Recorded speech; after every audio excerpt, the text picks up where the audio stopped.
Lloyd Vehicle Consulting, not sponsored by Lancaster Insurance.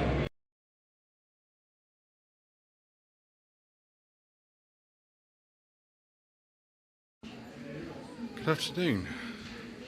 Today is the 19th of March and this is part 6 of the Slightly Shambolic Shuffle around the 2022 Practical Classics Classic Car and Restoration Show at the NEC in Birmingham, which I just refer to as a Practical Classics Restoration Show because it's a bit easier that way. So this is the 6th video in this series. There's probably going to be over 10 of these because just the way it goes on this channel. Mr. Quirk from Planet Auto, you would have seen in part 5, he was just down actually for the day yesterday, which is why he was actually in the video. I hadn't seen him for a while and we hadn't filmed anything sort of together, so we decided to do a bit of a interesting collaboration effort, which you know, I thought was quite fun, but some of you might not have enjoyed it, and for that I do apologise. We do like to try some things out sometimes on the channel, but normal service is now going to resume. We will get in and start filming in Hall 4 some of the stuff actually we didn't film yesterday because I was silly and didn't actually do that. No surprise there.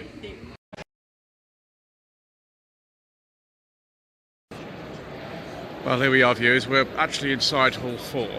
What I realised yesterday, because, well, this is the Slightly Shambolic Shuffles after all, is I didn't actually finish filming in here. There are some cars I missed, so I'm going to shambolically shuffle my way around here first, just to finish up a few odds and ends, and then what we'll do is we'll go down to Hall 5, which is just down there, and continue there, because there's a lot I didn't actually film in there yesterday, an awful lot.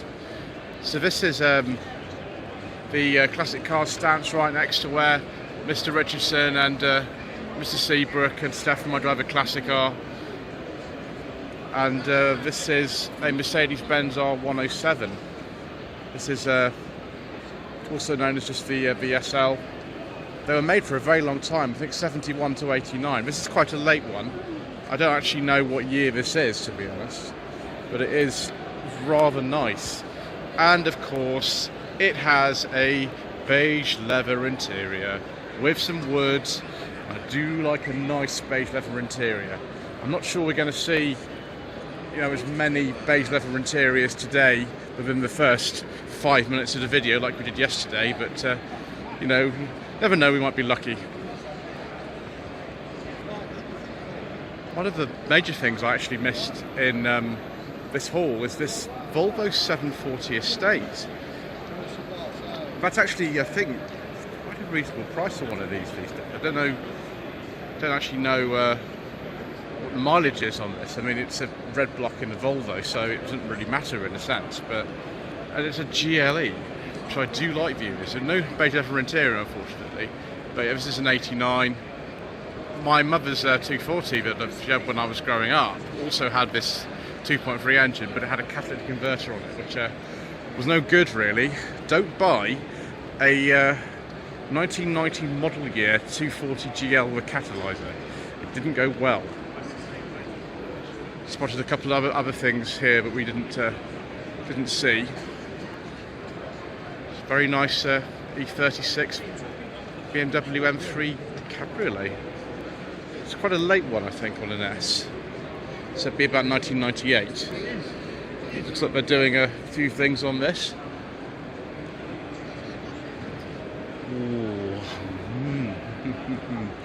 Please don't touch the car.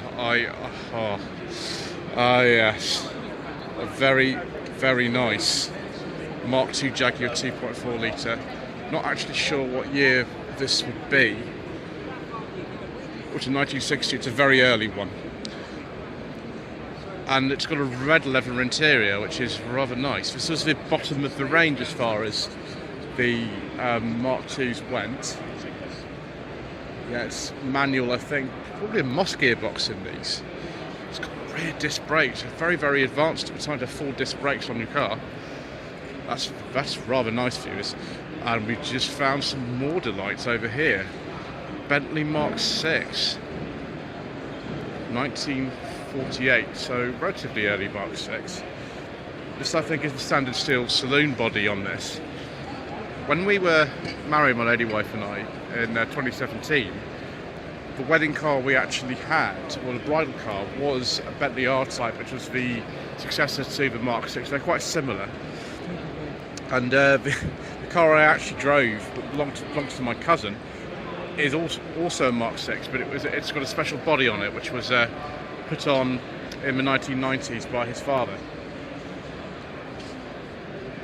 And so I'm very, very fond of Mark 6 Bentley viewers, and this one does look like it might just have the beige leather interior with some wood. Wow, that is very nice. Very, very nice. Ooh, some Reliance. That's a scimitar. Is that an SC5? I get really confused about these sort of things, viewers. That looks like the SX V6 in there, though. 3 litre. Be around 60, 67, something like that. No dash in there at all. Another type of scimitar. This is, I think, an SS1. So it's a 1.6 CVH Ford engine from 1985. That is in lovely, lovely condition. Later ones, I think, you could get with a Nissan Turbo engine. Bits in here from Mark 1 Metro as well, and the Ford gear lever and things like that. I actually think these cars look a lot better now than they did back in the day. It's the same with lots of cars, actually. Ooh. Another scimitar. This would be a GTE, I think. Again, it's an Essex engine in there. Yes. I do like these viewers. And no, I'm not going to say what you want me to say. I'm going to deny you that pleasure because we don't need to say it. Not necessary. With overdrive end plates 74, 75. Let's just check round the back here and see if you've actually done this section. I'm not sure we actually have been to this specific side. We've certainly done these before, but this, my gosh, that is an old Escort. 67, 68 plate. Very, very early one. 68, 1100 popular. Like all Mark 1 and Mark 2 Escorts, seemingly these days, with a 2-door body shell. This one has been modified with a 2-litre Pinto, not the 1100 Kent engine it would have originally had. But yes, I don't think I've seen an Escort this early before. They came out late 67, I think. I think this will be, I don't know, Series 2 RS Turbo Cabriolet, very late one. Ruthless Stab. Oh, no. It's another word. I'll just use that a T because we don't want to start getting problems with coarse language on my channel, viewers. Yeah, 88, 9890 plate. Ooh. Scott RS Cosworth. Does it have the airbag wheel in it? Yes, it does. So it's not one of the early ones which didn't have the airbag, which is what type of Jeremy Clarkson had. Let's just see if this has any information about what year this is. It says 93 on there, but I don't know. So it's one of the 4x4 ones. I think it's the big turbo version, but I'm probably wrong, viewers. So don't quote me on that. Right, let's go and see some more stuff from Hall 4 that we missed yesterday. Wow, back on the Rolls-Royce and Bentley enthusiast stand, I found this 1935 car here. Wow. When you ordered your Rolls-Royce or your Bentley before the war, then you had to have the body made specially. You could have, you know, H.J. Mulliner, Hooper, whatever you want, really. This, to me, feels like it's... Oh, yes, it's 2025. It's not the Phantom, 2025 enclosed limousine. Interesting. Oh, viewers, thought we'd have some more beige leather interiors, and we do. Ooh, it's even got a Portsmouth plate on it. It's the that I'm actually from around there. Registrations would have been things like TP when I was growing up. And of course it's got a beige leather interior. I do like a nice beige leather interior, viewers. And look at all that wood.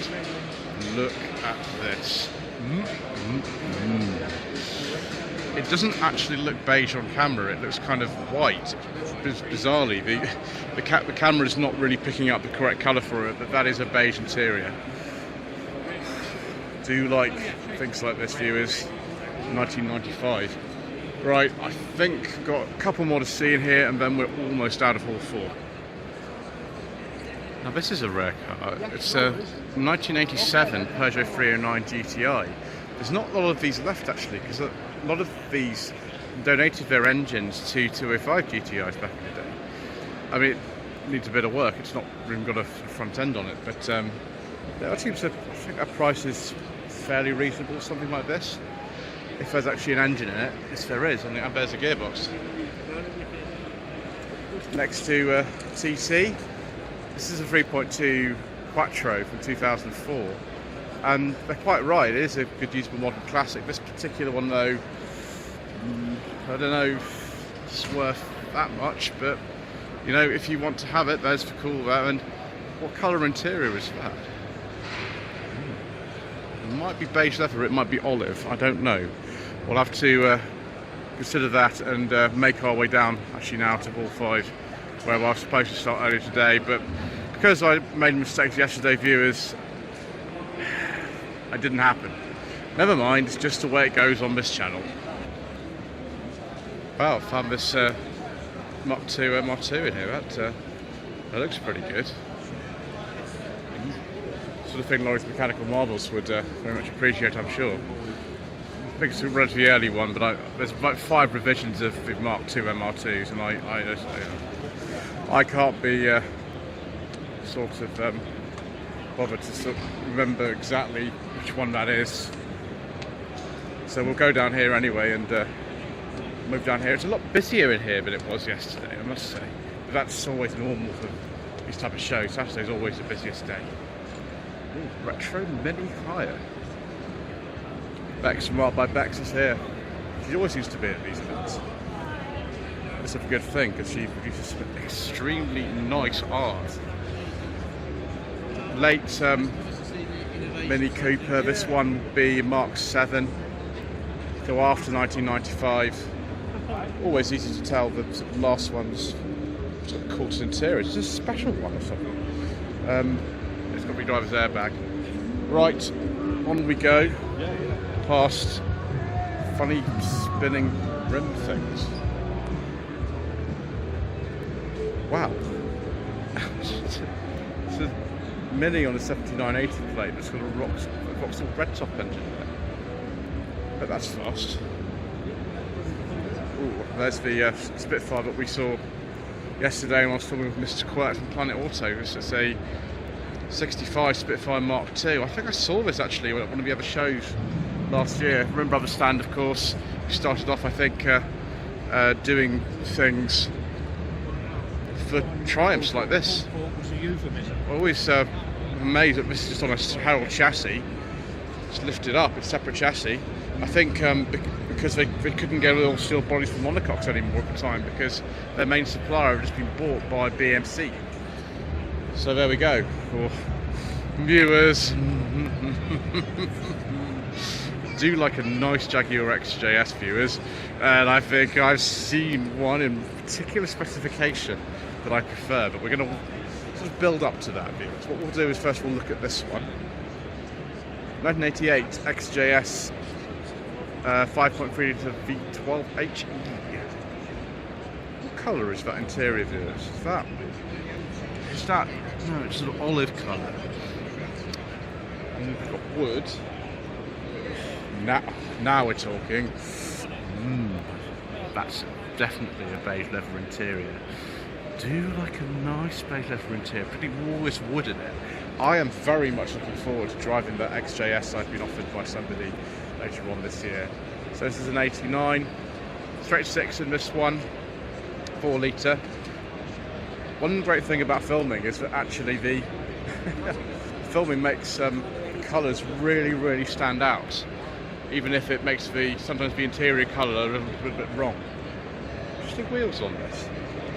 Oh, this is a much earlier XJS, this one, and it requires a little bit of work. I'm not sure that would go through an MOT at the moment, but it doesn't matter because we're a restoration show and it shall be restored. So this is 1974.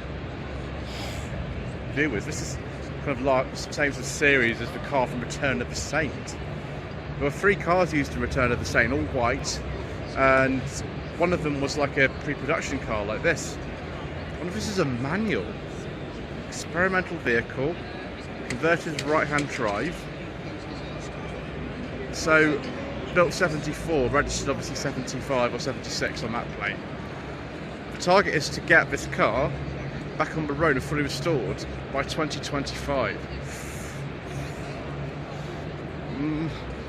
Yes, the best till last. 1995 XJS 4 litre straight 6 auto. So it's final facelift for these in dark green with a beige leather interior. This is about as good as it gets. Yes. I've got a rubber case on the phone, so if I put it nice and close there, we can actually see a bit better.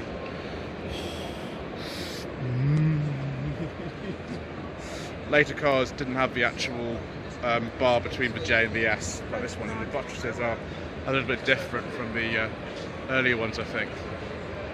But oh dear. Afraid my excitement's not going to diminish because I've just found the Jaguar Drivers Club. Oh dear, viewers. This is excuse me, just move the camera slightly to make it easy to hold. Look at this. Wow. Jaguar 420. It's a variation on the S-Type. This will be a late one on a G, 68-69 plates. Beautiful colour. That's that interior. That's just been retrimmed, isn't it? It's working on something to do with the door, what I think over there. It's just amazing. Yeah, it's a Jaguar 420. She got it right for once, viewers. Wow. Another local plate to where I'm from, OW. I think that was Southampton at the time. Southampton and Portsmouth registration areas merged in 74. So I was going to get confused between which was which before 74. But yes, Series 1, XJ6, the base model, which was a 2.8. And yes, we do have interiors. I don't even know if that's leather. It could actually be vinyl in here. It's very nice anyway. Overdrive, manual gearbox. Fascinating. And there's the XK straight 6 engine.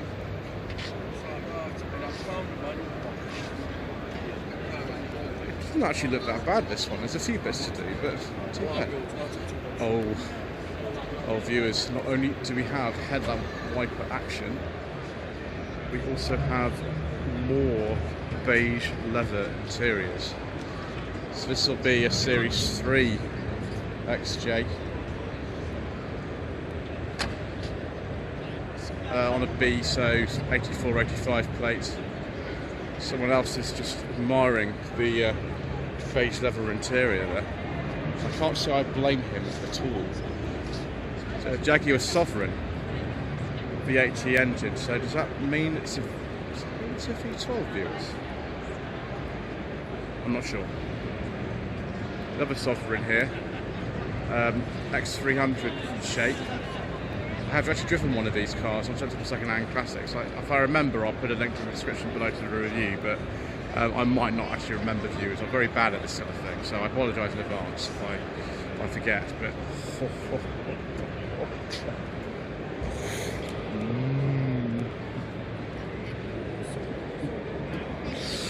yes, please. Oh, and the wings are very good on this. The wings are one of the things that normally rust on these. I don't know if that was originally a Jaguar registered car or not. OV was sort of registration from this part of the world, from Birmingham, so possibly. Series 1 E-Type. with a hard top on it. The bonnet is off. I don't know if they're having go at the engine today or something. Not actually sure what year this would be. I presume it's probably a 3.8, so quite an early one. Right, let's not touch the dust on this S-Type. 67, 68 plate. Relatively late for one of these. Fortunately, I don't have to get too close because that's just a red interior, but what's the actual colour of this car? It's like a sort of blue colour. Definitely a sleeping beauty. Look at that. It's a wiper just so you can see where you're going. So yes, definitely in the right area today, viewers. And wow, we've actually seen something else that's very agreeable. This would be a Daimler V8 250, and of course it's dark green with a beige leather interior. Do you like a nice beige leather interior and plenty of wood? Edward Turner designed 2.5 litre V8 in here. I don't actually know if this is the original plate of the car. It would sort of make sense. They were made around 66. I think production phase is 69 for these. But that could actually be someone's private plate on that. So it's Daimler and Lanchester Owners Club. So it's a Daimler because of the grille. I don't know anything about these ones. It doesn't actually say what it is. I don't know. It's some kind of Daimler. I imagine it's either immediately pre-war or post-war. Other than that, I couldn't really tell you. There's another one here having some white done on the back. And I'm afraid there's no interior to speak of in that one. I'm not sure what this is at all. It's not even got a front end on it. So now go and have a look at some Porsches. I actually have filmed a 94 on my channel before. It's belonging to a chap by the name of Dave. I don't know if Dave's here today, I'm not sure, but his 94 I don't think is here. 94 Turbo. They seem to have slapped a lot of these little number plates on these, but I don't know exactly what year this is. So I'll have to look at the information board. Series 2 94 Turbo. Doesn't actually say. So advise I'll just remain in ignorance, viewers. It's better for me to do that than to get things wrong, isn't it? 94S. Now this looks very nice. It's quite a big exhaust box. That's standard. Tele-dial wheels. Nice sunroof. That's leather or that's vinyl. I'm not sure, viewers, so I'm not going to call it a beige leather interior. So this one it's an 88. It's a very, very late one. Really late one. That is it's rather nice. There's the 2.5 litre 4-cylinder engine. Another one here. That looks kind of like the one that they did in the first episode of Wheeler Dealers in 2003. It's I think that's Guards Red. Another one here having some work with very, very typical kind of interior colour of the era, this sort of chocolate brown colour. I do like those wheels on it. I'm not sure that they're 968 wheels or something. I don't know. Or 944 wheels. I'm not actually sure, viewers, so I'm going to just remain in my ignorance. Do we have...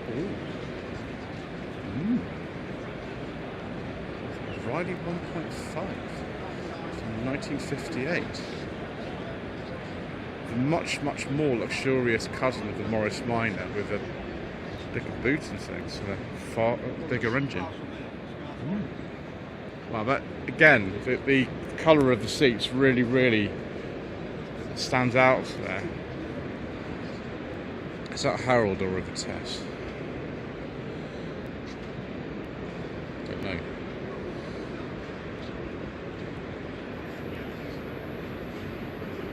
There it is. very nice, whichever it is. Very, very nice.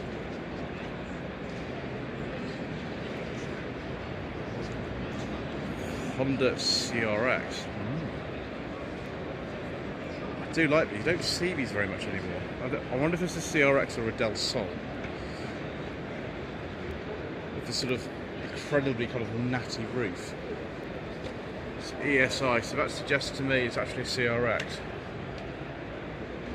Yeah, it says it on the boot lid. It's actually a CRX. So it'd be probably a British market one.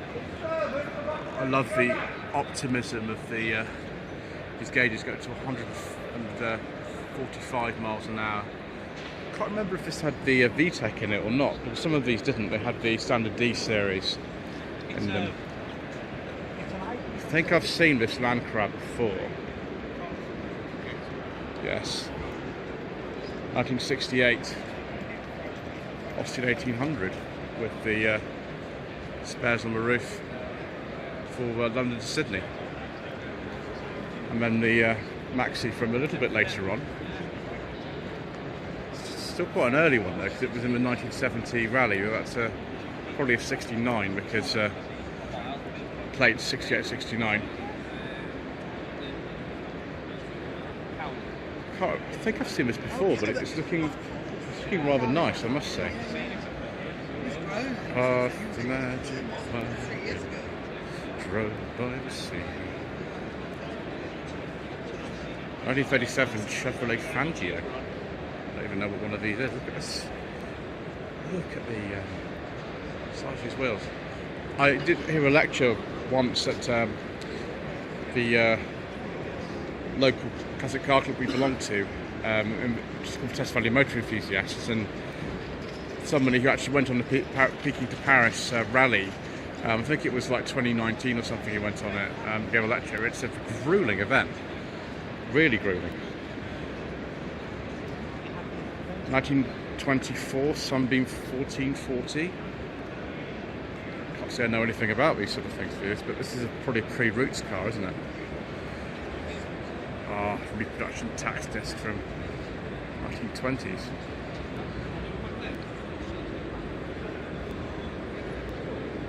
It's a Morris engine with 40 horsepower. Used to go into cars immediately pre and post-war. 1925 Ford Model T Tudor Saloon, left-hand drive. This is from the Stourbridge Pre-War Car Club. Although this doesn't look very pre-war to me. This looks like a Lotus Cortina. Yes, it's a marked Lotus Cortina. Right. Let's go down and have a look further this way. I think there's some interesting stuff just down here in the corner. So I missed this one from the Midland Vehicle Preservation Society on the way through. Another Daimler Coventry plate. 1953 Daimler. I don't know, is this a Conquest or a Century or something? Yeah, it's a Conquest. The reason it's called that is because the price of it was $10.66. Very original. Come back to those in the next part, but here we are in the Modern Classic Executive Cars group. Unfortunately, 2 out of 3 of these cars is powered by forbidden fuel, so we can't talk about those on this channel. We will just quickly look at the beige leather interior though, with a little bit of wood in it. I do like a nice beige leather interior. But this car you might feel is a little bit more familiar. This is a 1996 Rover 216 SE Cabriolet, formerly owned by Mr. Richardson from Furious Driving, as you can see from the mug. I remember being with Mr. Richardson actually on the day that he bought this, which was May 2020. He wouldn't know in person. He just we were doing some filming actually of my mother's car for Tree Jacket Reviews, 2 reviews on the same day, and he happened to tell me what he'd bought. And the first time I saw this, I came down to his house a bit later and saw this. It was not like this. Current owner is Mr. James, who is just at the back there. Hello, Mr. James. Hello. So we're just going to take a look inside. I have warned Chris that you know, we might actually do this. It's got the later dash in it, this one. So in 1995, the original dash, which came on the first R8s, was replaced by this one from the 200R3, which also permitted fitting of a driver's airbag, although a lot of the R3 200s and the MG ZRs and the later R8s and things like that didn't actually come as standard with 2 airbags. But it's really nice. There's a lot of work Mr. Richards has done to this, and the value was massively increased from what he paid for it in 2020. It's just immaculate. Full respray, new hoods, all sorts of things have been done. It is very, very, very nice. Very, very nice indeed. Even that number plate plinth in there has been done. Fossil Signum. Don't see too many. It's a very late one, actually. Just a shame that we can't talk about it because we don't talk about diesels on this channel, viewers. Anyway, that's quite enough for part 6 of a Slightly Shambolic Shuffle around the 2022 Practical Classics Classic Car and Restoration Show. Please don't forget to like this video, leave a comment below, subscribe if you haven't done already when we look at other things that you might be familiar with, and you can also help the channel out on a monthly basis. Please don't feel you have to do so by clicking the join button below.